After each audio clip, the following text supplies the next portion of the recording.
Yung arrangement dito ay bago natin itayo ang prayers ay yung Salatul Isha, it will be followed by the Salatul Tarawih, ay nagkakaroon tayo na nasiha. Yung nasiha po, yung pinag-usapan natin kung paano lumago ang ating pananampalataya. Paano natin maintindihan ng maigi ang ating ginagawa to serve the Almighty God, to Allah subhanahu wa ta'ala. Ganun pa man. Ano iPhone? Ang ating pag-ayun po, ang hangat natin ay ang Jannah ng Allah Ta'ala. Isipin ninyo na ang Jannah ng Allah Ta'ala, ang paraiso ng Allah Ta'ala, hindi po yan ikang mura. Mahal po yan. Kung ang isang kilong galunggong nga medyo namamalat tayo dahil mahigit 200 ngayon ang isang kilong galunggong. Ano pa kaya kung ikaw ay papasok sa isang malaking parasyo na wala kong problema?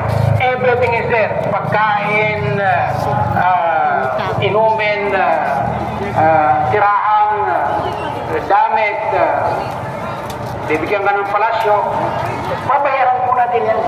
Anong ibabayad natin sa Jannah ng Allah Ta'ala? Ang ibabayad natin po ng Jannah sa Allah subhanahu wa ta'ala, ng Allah subhanahu wa ta'ala, ay ang ating pagsunod sa mga alituntunin ng Allah Ta'ala. Ang mga ipinagbabawal ng Allah Ta'ala, kailangan po malaman natin. Ang pag-ayuno, ang pagpupwasa po, ay mayroon po yan mga panuntunan na kailangan po malaman natin. Isa dyan yung mga pinagbabawal. Kapag hindi natin iwasan ang mga pinagbabawal, ay maaaring hindi po tanggapin ang ating mga pag-ayuno. So, ang ating pag-ayuno po,